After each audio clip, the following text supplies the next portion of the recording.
Bugungi kunda yosh avlodning huquqiy ongi va iqtisodiy savodxonligini oshirish jamiyat taraqqiyotining muhim omillaridan biri hisoblanadi.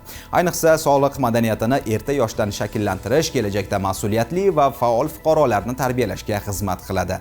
Nurafshon shahrida soliq bilimlari yosh avlodga nomli ko'rik-tanlovning shahar bosqichi o'tkazildi. Jarayon tafsilotlari bilan navbatdagi lavhamizda tanishishingiz mumkin.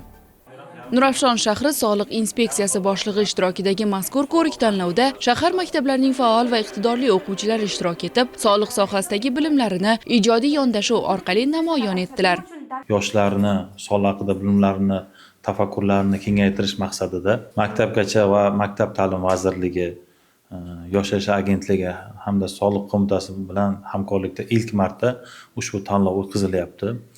Nurafshon shahrida bu tanlov maktab bosqichlari yakunlanib, bugunda 13 ta maktabdan eng sara o'quvchilarimiz eng yaxshi rasm, eng yaxshi videorolik, eng yaxshi insho mavzusida bugun musobaqalar bo'lib o'tdi. Yoshlarimizni shu yoshlikdan maktab davridan soliq haqida bilimlarini chuqurlashtirish hamda o'zlarining tengdoshlariga soliq haqida bilimlarini yetkazish maqsad qilib olganmiz.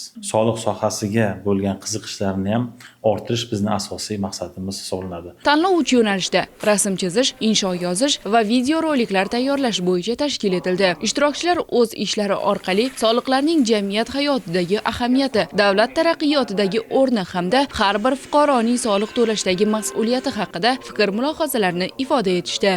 Tengdoshlarimiz bilan soliq borasidagi bilimlarimizni sinovdan o'tkazyapmiz va bundan oldin bizda maktabimizda ham xuddi shunday tanlov o'tkazildi, ya'ni maktab bosqichi juda ham o'quvchilarga, tengdoshlarimga foydali bo'ldi. Sababi aynan soliqda bo'lgan bilimlarni yanada mustahkamlashyapti. Soliq nima uchun to'lanyapti, nimalarga sarflanyapti to'g'risida videorolikimizni taqdim etdik har birimiz va bundan hakamlarimiz o'zimizga izoh berishdi, qanday soliqni bilimlarimizni kuchaytirilishi to'g'risida bizga tavsiyalar berishdi. Men o'ylaymanki, barcha uchun juda ham foydali bo'lyapti. Birinchi o'rinda sinf rahbari, maktabimdagi direktor va ustozlarim juda ham katta tashabbus bilan chiqishdi.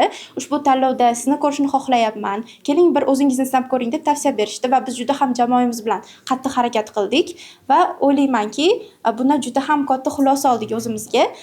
Men uchun muhimi g'alaba emas, balki qatnashish. Sababi o'zimni ham soliqda bo'lgan bilimlarim uncha yetarli emasligini sezdim va yanada oshganini ham his qilyapman. Taqdim etilgan ishlar mazmuni, ijodiy yondashuv va mavzuni to'liq ochib berish mezonlari asosida baholanib, eng yaxshi natija ko'rsatgan o'quvchilar munosib taqdirlandi.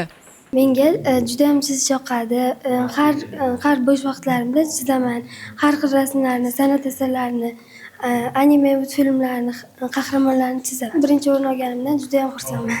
Va bu iste'dodimni oshirib, juda ham harakat qilib, respublikada ham birinchi o'rin olishimga umid qilaman. Mazkur ko'rik-tanlov yoshlar orasida soliq madaniyatini keng targ'ib etish, ularda fuqarolik mas'uliyatini shakllantirish va yoshlarning ijodiy salohiyatini qo'llab-quvvatlashda muhim ahamiyat kasb etdi.